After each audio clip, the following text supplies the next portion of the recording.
Good morning, everyone.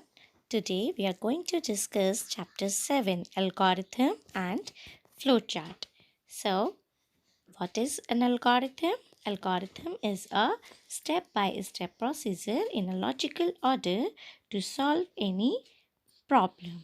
Yes, in other words, you can say that the algorithm is a sequential steps that helps us to create the solution for any problem.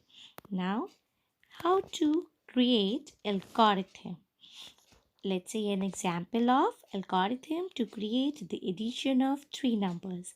In this, we have gone through three steps. The very first step to take the input of three numbers. The second step is showing the processing part, the calculation part. And the third step is to display the sum. So the last one is the output step. Now after creating the algorithm and before proceeding through the programming, we have to create the flowcharts. Now what are the flowcharts? Flowchart is a graphical representation of an algorithm. So to create the algorithm in a graphical manner, we have to study certain symbols that helps us to create a flowchart. So let's go through it. Now let's take an example of a flowchart to create the addition of a three numbers.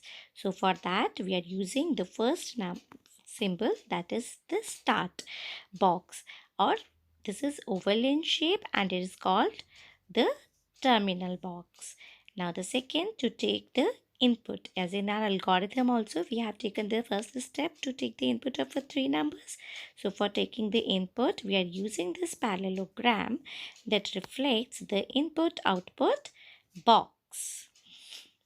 Now the second step is showing the processing that will add these three numbers. So for that we are make use of a rectangular box, which is basically called a processing box. Now the last box is the output box, or you can say that it is again a parallelogram in shape and is called input output box. Now the last is that we are ending our flowchart. So for that we are again using the terminal box for ending the flowchart. So you can say that for starting and ending the flowchart, we are having the terminal box, and for input and output, displaying and taking the input, we are having the parallelogram boxes, which are called input output box, and the last is the processing box, that is rectangular in shape. Thank you. And these all shapes are connected with some lines which are called flow lines, right? So thank you, students. Happy programming.